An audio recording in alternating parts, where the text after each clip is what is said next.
Dia itu baktinya sama suami luar biasa. Padahal suaminya itu tukang mabuk, suaminya itu tukang judi, suaminya itu bahkan melakukan KDRT. Kami sering melihat beb itu depannya orang, itu istrinya dipukul-pukul beb. Tapi Masya Allah, kalau ada yang membela itu dia bilang, ini urusan saya, jangan mas, biarkan saya.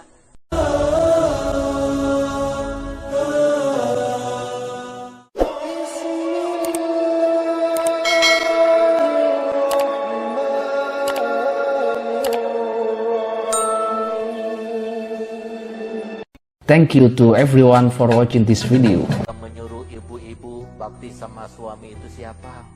Bukan suami, bukan mertua, bukan kepala desa, bukan. Tapi yang merintahkan para ibu-ibu, para istri untuk bakti pada suaminya itu adalah Nabi kita Muhammad SAW. Perintah Allah kepada mereka. Sehingga apa? Ini ibadah. Ibadah itu kita harus tahu. Unsur dasarnya ibadah itu adalah kalau kita laksanakan pasti berat.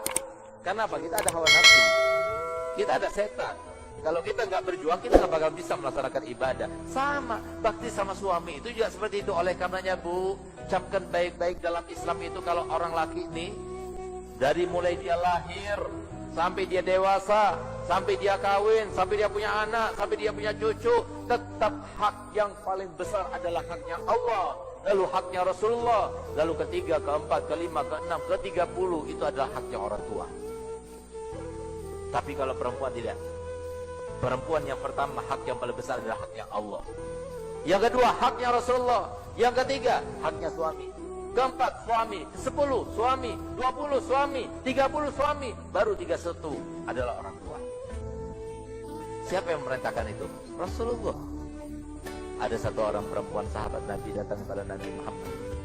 Dia ingin meniru sahabat-sahabat Nabi yang lainnya. Banyak di antara sahabat Nabi yang datang pada Muhammad, ya Rasulullah, aina ana, nanti ketika di akhirat aku ini berada di mana?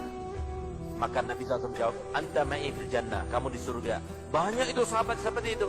Sehingga ada sahabat perempuan yang meniru, datang kepada Nabi Muhammad, ya Rasulullah, aina ana, di mana aku nanti? Apa jawaban Nabi Muhammad? Alaki zawj, apakah kamu punya suami? Ya, jannatuki wa naruki fi yadi zawj. Surgamu dan nerakamu itu berada di tangan suamimu. Mungkin ada yang bertanya, Bu, lu kok bisa? Laki-laki selalu setelah haknya Allah dan Rasulnya orang tua, tapi sementara istri tidak. Setelah haknya Allah dan Rasulnya adalah suami, baru kemudian orang tua. Karena apa? Itu yang sulit dilakukan. Karena ibadah itu adalah sesuatu yang sulit dilakukan. Kalau seumpama kita, Bu, ibu-ibu seumpama dia itu bakti kepada orang tua, biasa. Kenapa? Paling tidak balas jasalah. Dari semenjak kecil dia mengasih uang, dari semenjak kecil dia ngerawat, dari semenjak kecil dia mengasuh. Sehingga kalau kita membalas kebaikannya wajar. Sehingga apa? Kalau kita diperintahkan untuk bakti kepada orang tua, itu biasa. Tapi diperintahkan bakti kepada suami, siapa suami? Orang lain.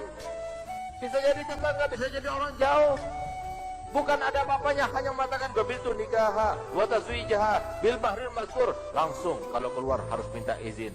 Enggak boleh kita itu membuat dia itu galau pikirannya. Kata Nabi Muhammad, kalau seumpama ada di antara kalian perempuan yang beribadah dengan ibadah 1 bulan penuh berpuasa, 1 bulan penuh bangun malam, tapi 1 kali saja membuat pikiran suami tidak enak atau galau pikirannya, maka semua pahalanya dihapus oleh Allah SWT. Coba lihat, kenapa demikian? Sementara suami tidak, suami tetap orang tua. Coba lihat, ini terlaksana hikmahnya itu sekarang. Suami itu ya harusnya takut pada orang tua, tapi sekarang lebih takut kepada istri daripada orang tua. Makanya di sini tuntut kita harus mendahulukan orang tua. Jangan kita makan dulu sebelum orang tua makan. Jangan kita bersenang-senang dulu sebelum orang tua senang.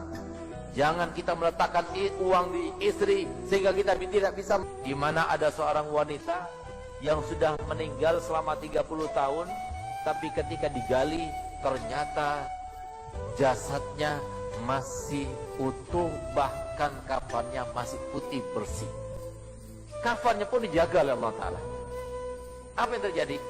Ketika saya berdakwah di situ Bondo, saya bertemu dengan seseorang, salah satu jamaah.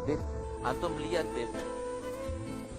berita tentang seorang wanita yang masih utuh jasadnya padahal sudah dikubur 30 tahun. Lihat, itu tetangga saya, Masya Allah.